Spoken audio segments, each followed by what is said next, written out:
Careful, Richard, the black woman said softly beside the pool. Some stains don't wash off. The champagne glass paused halfway to Richard Whitmore's lips as quiet laughter drifted beneath the golden lights of the Manhattan Charity Gala. A string quartet played near the marble fountain, while servers in white gloves carried silver trays between clusters of billionaires, hedge fund executives, and politicians pretending to care about children's hospitals for one expensive night a year. High above the rooftop terrace, the New York skyline shimmered against the humid summer air, every skyscraper glowing like sharpened glass. Richard smiled slowly when he turned toward Naomi Brooks, but there was nothing warm in it. "Excuse me?" he asked, loud enough for the surrounding guests to hear. Naomi stood calmly at the edge of the infinity pool, the silver fabric of her gown catching reflections from the water beneath her. Elegant, composed, the kind of beauty that didn't beg to be noticed because it already knew the room was watching. Moments earlier, she had quietly stepped between Richard and an older black waiter after Richard mocked the man for spilling a few drops of champagne near his shoes. She hadn't embarrassed him, hadn't raised her voice. She had simply handed the trembling waiter a folded napkin and said, "Accidents happen." But Richard Whitmore was not a man accustomed to correction, especially not from a black woman in a room he believed belonged to men like him. "You know," Richard said, chuckling as several investors leaned closer, sensing entertainment. "People forget their place too easily these days." Naomi met his eyes without flinching. Respect shouldn't have a place limit. A few smiles disappeared around them. Somewhere near the orchestra, a glass clinked softly against another. The warm wind rolled across the rooftop carrying the scent of chlorine, expensive perfume, and rain threatening somewhere over the Hudson. Richard tilted his head, studying her now, not as a person but as a challenge. "And who exactly are you supposed to be?" he asked. Naomi's voice stayed even. "Someone who doesn't enjoy watching people get humiliated for sport." The silence tightened instantly. Several guests exchanged nervous looks. A young influencer holding her phone lowered it slightly, sensing the shift in the atmosphere. Richard's jaw flexed once beneath the lights. He laughed again, but harder this time, sharper, trying to pull the room back onto his side. "That's adorable," he said. "You think morality matters at this level?" Naomi glanced toward the older waiter, who had quietly disappeared through the service doors. "It matters more at this level," she replied. For a split second, something cold passed across Richard's face. The kind of expression people wore right before making a mistake they couldn't take back. Then, with a dismissive grin and one careless motion of his hand against her shoulder, he shoved her sideways. Gasps snapped through the crowd as Naomi lost her footing near the slick marble edge and fell backward into the glowing blue water below. The splash echoed across the rooftop louder than the orchestra. Phones immediately lifted into the air. Some guests froze. Others laughed awkwardly, unsure whether they were witnessing a joke or something uglier. Beneath the surface, Naomi disappeared for one long, horrifying second before rising again, soaked silver fabric clinging heavily as water streamed from her hair and arms beneath the gala lights. The music had stopped completely now. Richard lifted his champagne again with a smirk that almost hid the panic beginning to form behind his eyes. Then a deep voice cut through the silence from the top of the staircase. "Cancel the deal." Every head turned at once. Ethan Brooks stood beneath the crystal chandelier entrance overlooking the rooftop, one hand in his pocket, the other tightening slowly at his side as his eyes locked onto his wife, standing alone in the water. The silence after Ethan Brooks spoke felt heavier than the humid Manhattan air pressing against the rooftop terrace. Nobody moved. Nobody even seemed willing to breathe too loudly. Water dripped from Naomi's silver gown into the glowing pool below, while crystal chandeliers reflected fractured light across the surface like broken glass. Ethan descended the marble staircase slowly, one measured step at a time, his polished shoes barely making a sound against the stone. The billionaire investors who had crowded around Richard moments earlier now shifted awkwardly aside to clear a path. A woman near the bar quietly lowered her phone, suddenly uncomfortable that she had recorded everything. Ethan stopped at the edge of the pool and looked directly at his wife first, not at Richard, not at the cameras, not at the executives whose signatures were supposed to finalize the largest merger of the year before midnight. Naomi held his gaze calmly despite the water running down her face and shoulders. Her mascara had smudged slightly beneath her eyes, but her expression remained steady, almost painfully composed. Ethan removed his black tuxedo jacket and held it out toward her without a word. Naomi climbed carefully from the pool, heels slipping once against the wet marble before Ethan steadied her gently by the hand. The contact lasted only a second, but the tenderness of it made several people look away. Richard Whitmore forced out an uneasy laugh behind them. "Come on, Ethan," he said loudly, trying to recover control of the room. "Nobody is actually upset over a little joke." Ethan turned slowly then. His face carried none of the rage Richard expected. That frightened the room even more. "A joke," Ethan repeated quietly. The orchestra musicians remained frozen near the fountain, instruments still lowered in their hands. Somewhere beyond the rooftop skyline, distant thunder rolled across the city. Richard spread his arms casually, though sweat had started forming beneath his collar. "You are really going to throw away a $1 billion partnership because your wife took an accidental dip in a pool?" A few nervous chuckles surfaced and died almost immediately. Ethan stepped closer until only a few feet separated them. "No," he said calmly. "I am walking away because you showed me exactly who you are when you thought there would be no consequences." The words landed harder than shouting ever could have. Richard's smile weakened slightly. "Let us not get emotional here." Ethan glanced briefly toward the older black waiter standing near the service entrance. The man still looked shaken, clutching a folded towel tightly in both hands. "You embarrassed him," Ethan said evenly. "Then you embarrassed my wife when she asked you to stop." Richard scoffed. "Do not turn this into some political performance." Ethan's eyes hardened for the first time that night. "This is not politics. This is character." Rain began tapping lightly against the rooftop glass panels overhead. Tiny droplets shimmered against the city lights while several executives quietly checked their phones. News alerts had already started appearing online. A social media clip from the gala was spreading faster than anyone could control. One investor near the bar muttered softly, "This is bad." Naomi stood beside Ethan wrapped in his jacket now, silent but unbroken. Water still traced slowly down her bare legs onto the marble floor. Richard noticed several board members avoiding eye contact with him entirely. The shift terrified him more than Ethan's words ever could. "Ethan," Richard said carefully, lowering his voice, "we have spent 11 months building this merger." Ethan nodded once. "And you destroyed it in 11 seconds. The thunder outside grew louder. Across the rooftop, servers quietly stopped pouring champagne. The celebration had vanished completely now, leaving only tension hanging thick beneath the dim gold lights. Ethan reached into his pocket and handed a folded document to his attorney standing nearby.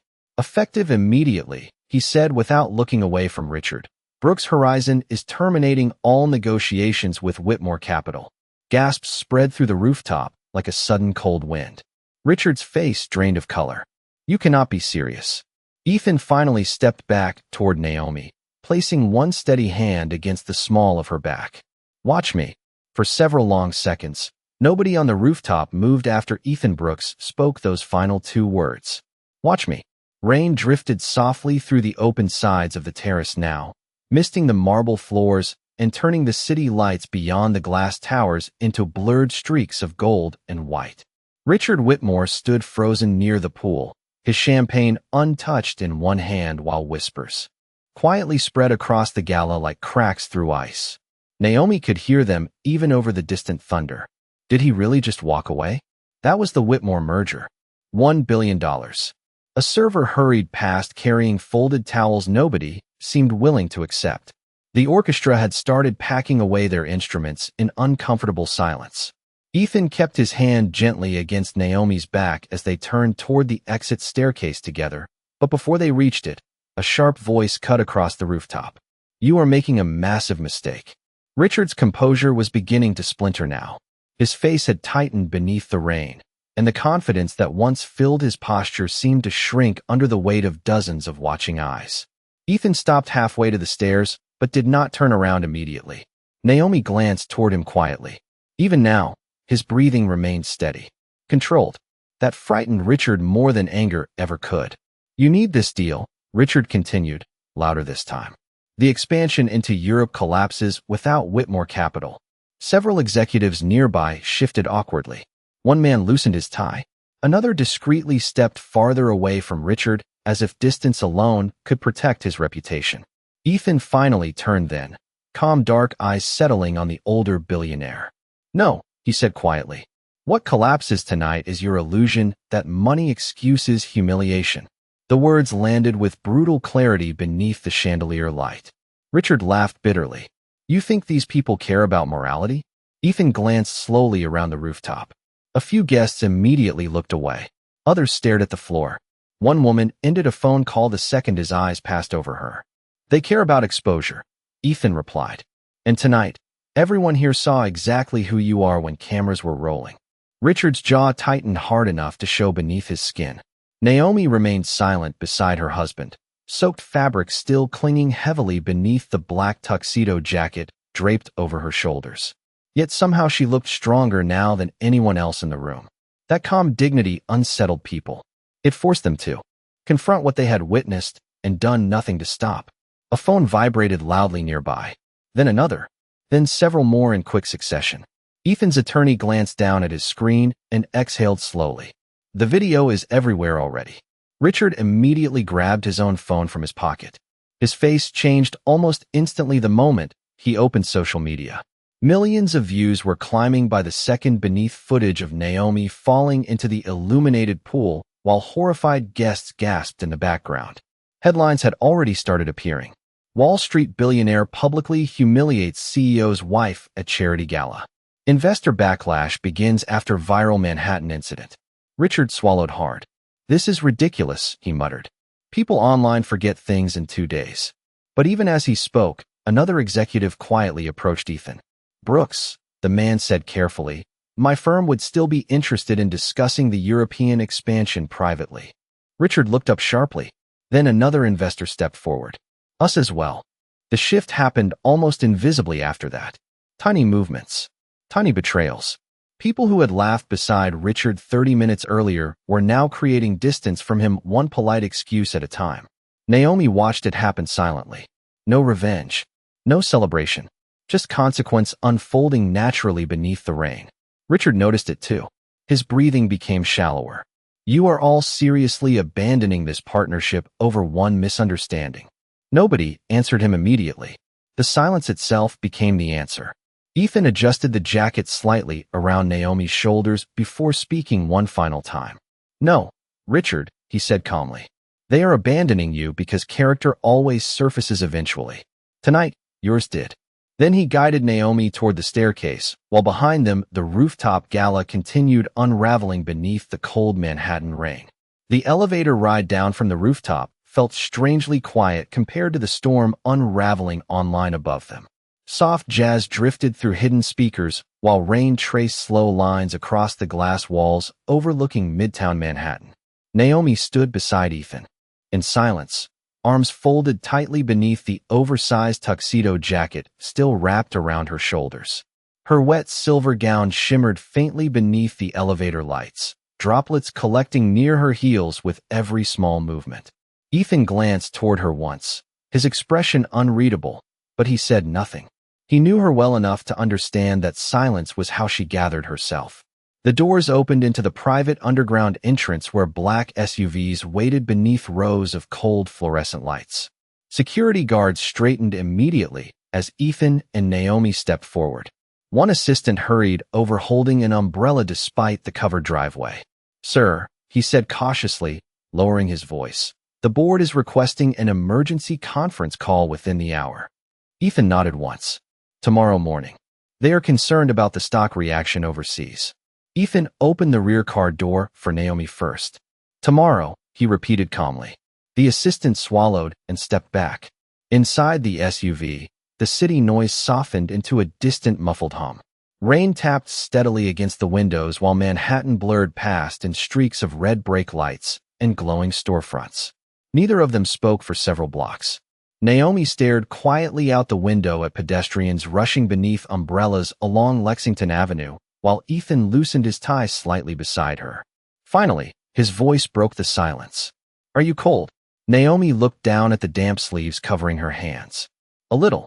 Ethan reached toward the console and increased the heat without another word. The warmth slowly filled the vehicle, carrying the faint scent of leather and rainwater. Naomi exhaled carefully, but Ethan noticed her fingers trembling anyway. Not from fear, from restraint. "You do not have to pretend you are fine with me," he said quietly. Naomi remained still for a moment before answering. "I am not pretending." Her voice stayed soft, controlled. "I just do not want him taking anything else from tonight." Ethan leaned back against the seat, watching the reflection of city lights move across the glass. He already lost more than he realizes. Naomi gave a tired smile that barely lasted a second. People like Richard never think consequences belong to them. Outside, a police siren wailed somewhere deeper in the city before fading into traffic. Ethan's phone vibrated repeatedly in his pocket now. He ignored it. Naomi noticed. "You should probably answer one of those." "No, Ethan. No." The single word carried calm certainty rather than frustration. He looked at her then, fully this time. "Tonight is not about shareholders." Naomi's eyes softened slightly beneath the dim interior lights. She turned toward the rain streaking the window again. "When he pushed me," she said quietly. "Do you know what embarrassed me the most?" Ethan's jaw tightened almost invisibly. "What?" "Not falling into the pool." Her reflection blurred against the glass. It was seeing how many people looked away. The vehicle grew silent again after that. Ethan understood exactly what she meant because he had seen it too. The discomfort, the hesitation, the calculations happening behind expensive smiles while nobody stepped forward until power shifted sides. Manhattan's towers glowed cold outside like monuments built from polished ambition and selective morality. "You know," Naomi continued softly, "my father used to tell me something when I was little." Ethan listened quietly.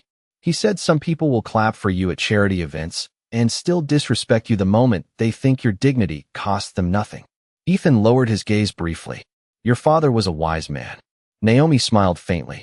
"He drove a city bus for 30 years. Wisdom does not care about income." That finally pulled a real smile from her, small but genuine. The SUV slowed beneath the covered entrance of their apartment building overlooking Central Park. Security personnel moved quickly outside, while rain poured harder now against the pavement. Ethan stepped out first before offering Naomi his hand again. This time when she took it, she held on a little longer. Above them, lightning flashed faintly behind the clouds while somewhere uptown, Richard Whitmore sat alone watching his empire begin to crack apart one headline at a time. By sunrise, the story had spread far beyond Manhattan. Every major business network carried the footage on repeat, while commentators dissected the collapse of the Whitmore merger frame by frame beneath glowing studio lights. The image of Naomi rising silently from the illuminated pool had become impossible to escape. On social media, millions argued over what happened at the gala, but one detail kept resurfacing in every conversation. Ethan Brooks had not hesitated. Inside the Brooks penthouse overlooking Central Park, the morning light spilled softly across floor-to-ceiling windows while rain clouds drifted low above the city skyline. Naomi stood barefoot in the kitchen wearing one of Ethan's oversized sweaters, her damp hair now pulled back neatly as coffee brewed quietly nearby. The apartment felt strangely calm compared to the chaos outside. Warm wood floors, soft jazz from hidden speakers, the scent of espresso and cinnamon filling the air. Yet even here, phones continued vibrating across the marble counter nonstop. Naomi finally glanced toward one of the screens lighting up beside the coffee machine. Whitmore Capital shares drop 12% overnight. Ethan looked up briefly from the dining table, where several legal folders remained unopened beside him. "It will get worse." Naomi studied him carefully. "You sound very certain." Ethan closed the file in front of him slowly. "Investors forgive mistakes. They do not forgive liability." Naomi poured coffee into 2 mugs while morning traffic hummed faintly 20 stories below. "You think they are abandoning him because they suddenly care about dignity?" Ethan gave a quiet, almost humorless smile. "No, they are abandoning him because public arrogance makes people nervous about private behavior." Naomi handed him a cup before sitting across from him. Steam curled gently between them in the soft morning light. For the first time since the gala, exhaustion finally showed across Ethan's face. "You did not sleep," Naomi said quietly. Ethan took a slow sip of coffee. "Neither did you." She looked down into her cup instead of answering. Her reflection trembled slightly against the dark surface. A notification suddenly flashed across the television mounted silently across the room. Breaking news. 2 Whitmore board members resign overnight following Gala controversy. Naomi leaned back slowly. That fast? Ethan nodded once. Old money survives by protecting appearances. Richard embarrassed the wrong people in public. The television shifted to footage of reporters crowding outside Whitmore Capital headquarters downtown, while security tried controlling the growing media storm. Richard himself had not made a statement yet. Naomi muted the television with the remote. The silence afterward felt heavier than the noise. "Do you regret it?" she asked softly. Ethan looked genuinely confused. "Regret what?" "Walking away from the merger." Morning light reflected faintly in his eyes as he answered. "Naomi, I spent 20 years building Brooks Horizon from a rented garage in Detroit because I was tired of people believing men who looked like me needed permission to succeed." His voice remained calm, but every word carried weight. "If I stayed after what happened last night, every employee in my company would understand exactly how much disrespect I am willing to tolerate when enough money is involved." Naomi lowered her gaze quietly. Ethan reached across the table then, resting his hand gently over hers. "I could replace the deal," he said softly. "I could never replace my integrity." The words settled deeply between them. Outside the windows, Manhattan slowly brightened beneath the fading storm clouds while helicopters drifted above Midtown, chasing the morning headlines. Naomi squeezed his hand lightly before letting go. "My father would have liked you," she said with a faint smile. Ethan smiled back for the first time that morning. "Your father terrified me the first time I met him." Naomi laughed softly under her breath. "That means he respected you." Before Ethan could answer, his phone buzzed again. This time he picked it up. His attorney's voice came through immediately, tense and urgent even through the speaker. "Ethan, you need to see this. Richard Whitmore just scheduled a live press conference for noon." Ethan's expression darkened slightly. "What is he planning?" A brief pause followed. "Damage control," the attorney said. "Carefully. And based on what we are hearing, he may try to blame Naomi publicly." The warmth in the kitchen seemed to disappear all at once. The press conference began exactly at noon beneath the bright white lights of Whitmore Capital headquarters downtown. Reporters crowded shoulder to shoulder behind metal barricades while camera flashes exploded across the rain-damp sidewalk like tiny bursts of lightning. Richard Whitmore stepped onto the platform wearing a navy suit and a carefully measured expression that looked practiced in front of mirrors. But his eyes betrayed him. The confidence was thinner now, fragile around the edges.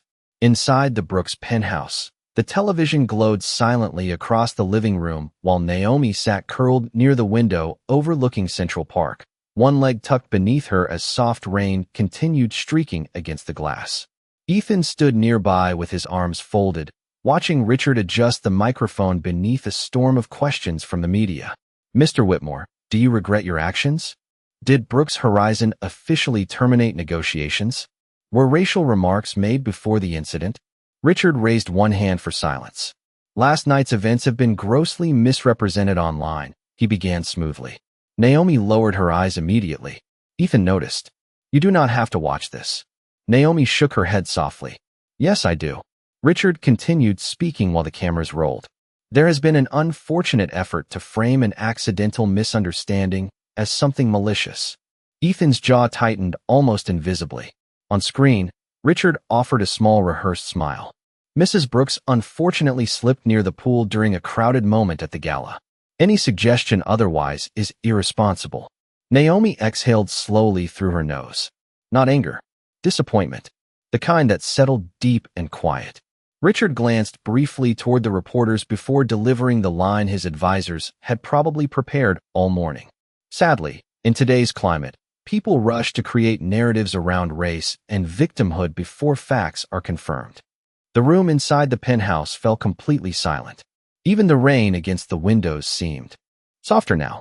Ethan picked up the remote slowly, ready to shut the television off, but Naomi touched his wrist gently before he could. "Wait." Richard continued, digging deeper with every sentence. "I have spent decades supporting diversity initiatives and charitable causes. The attempt to damage my reputation through emotional manipulation is deeply disappointing. One reporter suddenly raised her voice above the others. Then why did multiple witnesses describe your behavior toward the black staff before the incident? Richard hesitated for half a second too long. I treat everyone equally. Naomi closed her eyes briefly after hearing that. Not because she believed him, because she had heard versions of that sentence her entire life. Ethan looked toward her carefully. Naomi. She opened her eyes again, calm but tired. Do you know what the worst part is? She asked quietly. Ethan remained silent. He actually believes this performance makes him look better. On television, another reporter spoke up. Mr. Whitmore, are you saying the video footage is fake? Richard's composure slipped slightly. I am saying people online only see what they want to see. The statement triggered louder shouting from the press pool immediately afterward. Questions collided over each other while security guards shifted nervously near the stage. Then suddenly another voice broke through the chaos. Actually, we saw everything. Richard froze mid-sentence.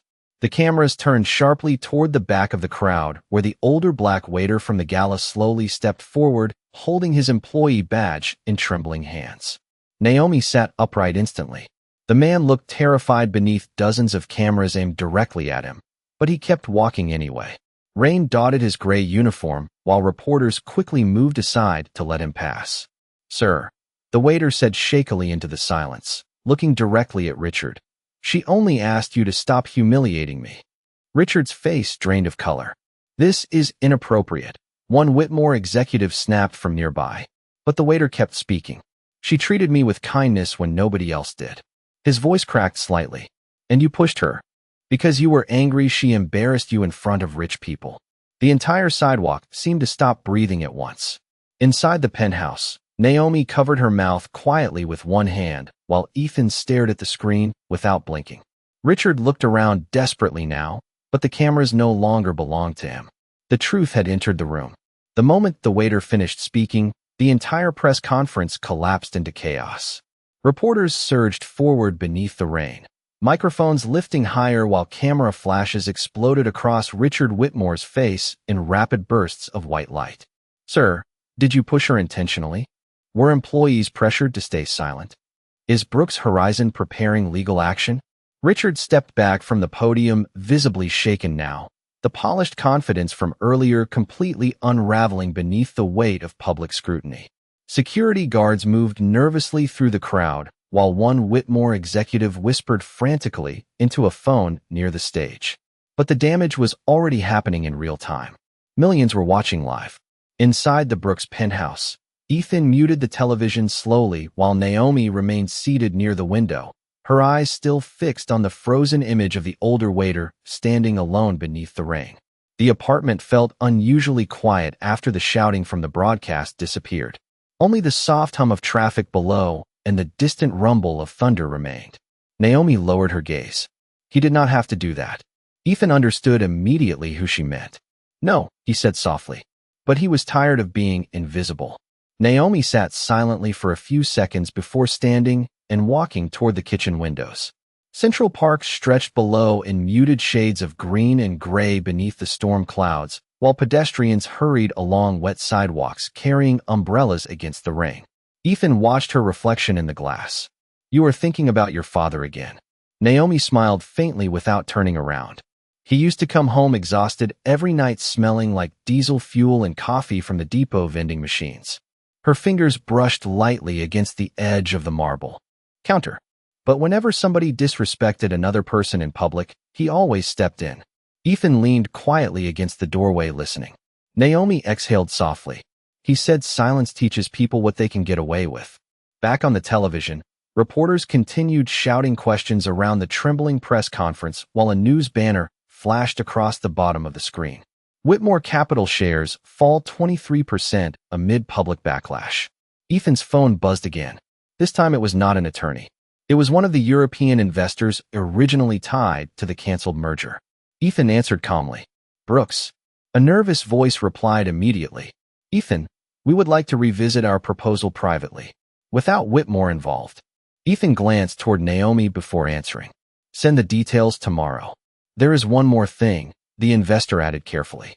Several firms are reconsidering their relationship with Whitmore Capital entirely. Ethan's expression remained neutral. Understood. After the call ended, Naomi looked back toward him. You were right. Ethan raised an eyebrow slightly. About what? Consequences. Outside, rain continued sliding slowly down the towering glass windows of the penthouse, while afternoon light dimmed across the city. Naomi walked toward the television again and unmuted it briefly. Richard now looked cornered beneath the swarm of reporters. Sweat gathered visibly near his temples despite the cool rain. I have always supported equality, he insisted weakly into the microphones. But even he no longer sounded convinced by his own words. The older waiter remained standing quietly near the edge of the crowd, holding his soaked employee badge in both hands. One young reporter turned toward him gently. Sir, why did you decide to speak up now? The man hesitated before answering. Because she treated me like I mattered. The sentence landed harder than every corporate statement Richard had delivered all day. Naomi slowly lowered the volume again. Her eyes shimmered faintly, not with sadness, but something deeper. Recognition. Ethan walked over and stood beside her near the window. Neither of them spoke for a while. The skyline outside glowed softly beneath the storm clouds while helicopters circled above downtown Manhattan, chasing the scandal-consuming Wall Street in real time. Finally, Naomi broke the silence. Do you think people really change after moments like this? Ethan looked down at the streets far below where strangers rushed through rain without ever noticing each other. Some do, he answered quietly. Others just become more afraid of getting caught. Naomi nodded slowly. Then her phone vibrated once on the counter behind them. A private message had arrived from an unknown number. She opened it carefully. The text contained only one sentence. I owe you an apology. Richard Whitmore. The message remained glowing on Naomi's phone screen long after the apartment had fallen quiet again. I owe you an apology. Richard Whitmore. Outside the penthouse windows, Manhattan had disappeared beneath evening rain and soft amber lights reflecting off wet streets below. Ethan stood near the fireplace reading through legal updates from his board, while Naomi remained motionless beside the kitchen counter, staring at the words as though they belonged to someone else entirely. You do not have to answer him, Ethan said calmly without looking up. Naomi lowered the phone slowly. I know. The room settled into silence again, warm and heavy beneath the muted crackle of the fire. Across every television network in America, analysts were still discussing the collapse of Whitmore Capital in real time. 3 additional investors had withdrawn before the market even closed. A 4th board member resigned 30 minutes earlier. The empire Richard spent decades building was cracking apart under public scrutiny faster than anyone predicted. Yet none of it seemed to bring Naomi satisfaction. Ethan noticed that too. What are you thinking? He asked quietly. Naomi walked toward the rain-covered windows overlooking Central Park before answering. I think humiliation changes shape depending on who survives it. Ethan listened carefully. Naomi folded her arms loosely across the oversized sweater she still wore. Last night, everyone watched me fall into a pool. Her voice remained soft. Today, the whole world is watching him drown in shame. Ethan closed the folder in his hands. And you do not enjoy that. Naomi gave a faint sad smile. No, the honesty of it lingered in the room. Ethan walked toward her slowly until they stood side by side, facing the city lights beyond the glass.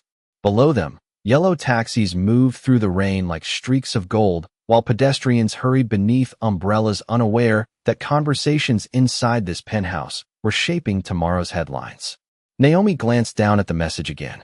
Do you think apologies matter after people lose everything? Ethan considered the question carefully. Sometimes, he answered quietly, but only when they happen before consequences. Naomi nodded once. Deep down, she already knew that. Her phone buzzed again suddenly. Another message from Richard. Please, just 10 minutes. Naomi stared at it for several seconds before locking the screen and setting the phone face down on the marble counter. Ethan watched her closely. You are still not going to answer? Naomi shook her head gently. No, why? She looked toward the rain sliding slowly down the windows. Because I do not think he is apologizing to me. Ethan's expression softened slightly with understanding. Naomi continued quietly. He is apologizing to the version of himself he just lost. The fire crackled softly behind them while thunder rolled somewhere over the East River. A few seconds later, the penthouse intercom buzzed near the hallway entrance. Ethan pressed the button. Yes. The concierge downstairs sounded hesitant. Mr. Brooks, There is someone requesting to see Mrs. Brooks in person. Ethan's eyes narrowed slightly. Who? A brief pause followed. Richard Whitmore, sir. Naomi closed her eyes slowly. Ethan immediately answered. Absolutely not. But Naomi touched his arm gently before he could disconnect the call. Wait. Ethan turned toward her carefully. Naomi's expression remained calm, though exhaustion lingered beneath it now. I want to hear what he says. Naomi. Not for him, she said softly. For me. 20 minutes later, the private elevator doors opened into the penthouse foyer with a quiet metallic sound. Richard Whitmore stepped out alone beneath the soft chandelier light. And for the first time since Naomi had ever seen him, he looked old. Not powerful, not polished, just tired. His expensive suit appeared wrinkled from the rain. The arrogance that once filled every movement was gone now, replaced by something smaller and uncertain. He stopped several feet away from Naomi, near the living room entrance, while Ethan remained standing silently nearby. Richard swallowed once before speaking. Mrs. Brooks, he said quietly, I was wrong. Naomi looked at him steadily, without anger in her face. Richard lowered his eyes briefly. I spent my whole life believing success made me untouchable. His voice cracked slightly beneath the weight of the words. And somewhere along the way, I stopped seeing people as human when they could not benefit me. The room stayed still except for the rain against the windows. Naomi studied him for a long moment before finally answering. That was never your biggest problem. Richard looked up slowly. Naomi's voice remained calm. Your biggest problem was believing dignity belonged to some people more than others. Richard stood speechless beneath the warm apartment lights while outside the storm continued washing Manhattan clean. Richard Whitmore stood motionless beneath the soft chandelier light after Naomi finished speaking. For the first time in decades, there was no clever response waiting behind his eyes. No polished statement. No money strong enough to shift the room back in his favor. Only silence. Heavy and unavoidable. Rain continued tapping gently against the towering windows surrounding the penthouse, while Manhattan glowed beyond the glass in blurred rivers of gold and white. Ethan remained nearby without interrupting, his posture calm but watchful. Richard lowered his gaze slowly toward the marble floor. You are right, he admitted quietly. The words sounded unfamiliar coming from him, almost painful. Naomi studied him carefully, not with triumph, but with the quiet exhaustion of someone who understood exactly how long dignity had to fight before finally being recognized. Richard rubbed one trembling hand across his face. I spent 30 years building Whitmore Capital, he said softly, and somehow I convinced myself that power meant never having to question who I had become. The fire crackled gently behind them. Ethan finally spoke then, his voice steady and low. Power reveals character faster than struggle ever will. Richard looked toward him briefly before nodding once in agreement. There was no argument left inside him anymore. Only consequence. Outside the windows, thunder rolled faintly beyond the skyline, while headlights moved slowly through the rain below like streams of molten light. Naomi walked toward the kitchen counter where Richard's untouched apology still sat glowing on her phone screen. She picked it up carefully before turning back toward him. Do you know why people connected to that video so quickly? She asked softly. Richard remained silent. Naomi answered anyway. Because most people know what it feels like to be humiliated by someone who thought they mattered more. The sentence settled deep into the room. Richard's eyes lowered again. Somewhere downstairs in the city, sirens echoed faintly through the rain before disappearing into the night. Naomi continued quietly. But what they also saw was a man who refused to protect money at the expense of another person's humanity. She glanced gently toward Ethan beside the fireplace. Ethan did not speak. He simply held her gaze with the same quiet steadiness he had shown from the moment she climbed out of that pool. Richard noticed it too. You are fortunate, he said quietly to Ethan. Ethan shook his head once. No, his eyes moved toward Naomi. I am responsible. Another silence followed after that, softer this time, less tense. Richard slowly reached into his coat pocket and removed a folded envelope. Before I leave, he said carefully, there is one thing I wanted to do. He placed the envelope on the marble counter between them. Naomi frowned slightly. What is this? The deed to a scholarship foundation. Richard swallowed hard. In your father's name. Naomi looked startled. Richard continued before she could respond. The waiter from the gala told reporters about him this afternoon. a city bus driver, who taught his daughter dignity mattered more than status. His voice weakened slightly. I realized men like me spend millions putting our names on buildings while people like him shape human beings quietly every day without recognition. Naomi stared at the envelope for several long seconds without touching it. Ethan watched her silently. Finally, Naomi looked back up at Richard. You cannot buy redemption. Richard nodded slowly. I know. Rain slid slowly down the glass behind him while the city lights reflected across the polished floor like scattered stars. But maybe, he said softly, I can stop wasting what time I have left pretending I was better than other people. Naomi's expression softened slightly then. Not forgiveness exactly, but understanding. She stepped forward and gently pushed the envelope back toward him. Keep the foundation, she said quietly, but remove my father's name. Richard looked confused. Naomi offered a faint, tired smile. Do it for the workers nobody notices. The people everyone walks past without seeing. Richard's eyes glistened faintly beneath the warm apartment lights. He nodded once, unable to speak for a moment. Then slowly, quietly, he turned and walked toward the private elevator alone. The doors closed behind him with a soft metallic sound that barely echoed through the penthouse. After he left, the apartment fell completely silent again except for the rain against the windows and the low crackling fire nearby. Naomi stepped toward the glass overlooking Manhattan while Ethan joined her without speaking. Far below, the city moved endlessly through the storm. Strangers crossing streets. Taxi lights glowing through rain. Millions of invisible lives brushing past each other every night.